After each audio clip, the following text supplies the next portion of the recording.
Salut à tous et bienvenue sur la chaîne Techno. Ça y est, Kim.com est de retour et vous savez quoi, il est méga énervé.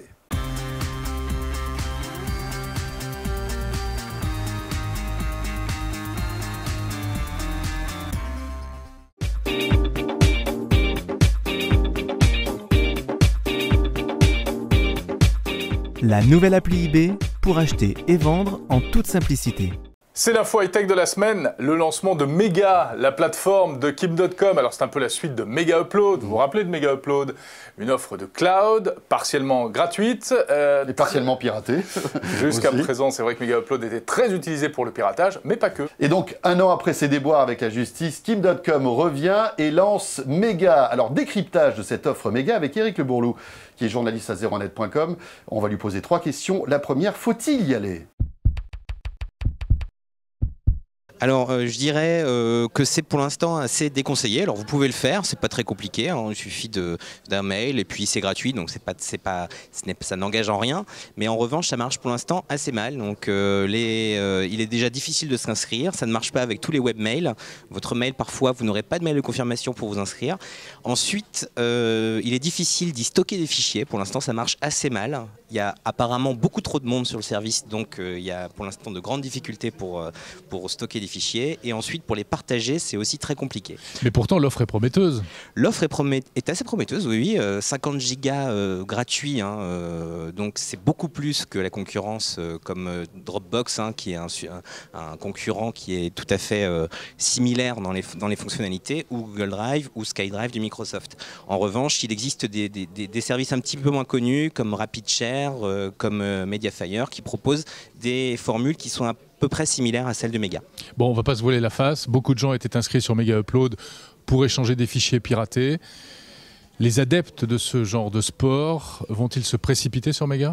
Ils se sont déjà précipités sur Mega, puisque en fait la promesse c'était un petit peu de revoir le Mega Upload d'antan. Il faut vous dire, c'est pas du tout la même chose, hein, que Mega Upload à l'époque. Hein, et là, celui qui cherche des contenus piratés ne va pas en trouver comme ça grâce à Mega pour l'instant.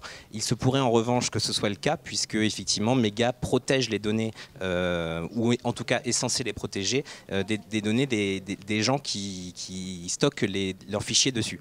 Donc effectivement, il est possible que demain, après-demain, ça devienne un havre pour les fichiers piratés. Alors oui et non, en fait, effectivement, c'est peut-être le plus sécurisé des sites de ce genre, mais en même temps, il y a quand même quelques petits problèmes de sécurité qui ont été pointés du doigt par des experts, hein, depuis que le service a été lancé, notamment le fait qu'il n'y a pas de client, si vous voulez, sur votre ordinateur qui vous permet de sécuriser vraiment votre échange de fichiers. C'est-à-dire que quand vous avez donc tous les transferts sont cryptés, effectivement, mais tout se passe à l'intérieur du navigateur. Or, si vous voulez vraiment sécuriser votre connexion, il faut que vous ayez un client qui va sécuriser le transfert de fichiers depuis Mega jusqu'à votre ordinateur, ce qui n'est pas le cas. Donc en fait, ce n'est pas si sécurisé que ce que Kim.com veut bien faire croire. En fait, c'est lui qui est en sécurité. Et exactement, c'est lui qui est en sécurité, puisque lui, par contre, il ne sait pas, vu que tous les fichiers sont cryptés, ce qui se cache sur ses propres serveurs. C'était pour ça que Mega Upload a été ennuyé par la justice américaine, parce que en fait, on lui a reproché d'héberger des fichiers piratés. Là, il se dédouane de tout. Il dit non, moi je ne sais pas ce qui se passe sur mes serveurs, donc je suis tranquille. En revanche, l'utilisateur, lui, il n'est pas si tranquille que ça, puisqu'on peut tout à fait savoir, hein, éventuellement s'il est espionné, on peut tout à fait savoir ce qu'il télécharge depuis Mega. Alors pour l'instant non, pas du tout. Pour l'instant c'est un service qui est complètement différent de Mega Upload, donc on ne retrouve pas, il faut recréer un compte, ça n'a rien à voir avec ce qu'il y avait sur Mega Upload, pour une bonne raison, c'est que pour l'instant les comptes ont été bloqués par la justice américaine. On essaye, il y a certains organismes dont le FF aux États-Unis qui essayent de récupérer les données qui ont été stockées sur Mega. Pour l'instant ce n'est pas le cas. Alors Kim.com le dit éventuellement que demain ce sera possible, mais pour l'instant on ne peut pas récupérer les données qu'on avait stockées sur Mega Upload. Voilà, le fantasque Kim.com qui revient sur le devant de la scène avec Mega. On a quand même l'impression, Jérôme, que Kim.com a envie de se racheter une virginité en lançant quelque chose de beaucoup plus lisse. Eh oui, clairement, il veut repasser du bon côté de la force, et tout en restant quand même dans le côté « je défends les pauvres utilisateurs du net contre les méchants États qui veulent leur piller leurs données personnelles ». Et d'ailleurs, c'est pas fini.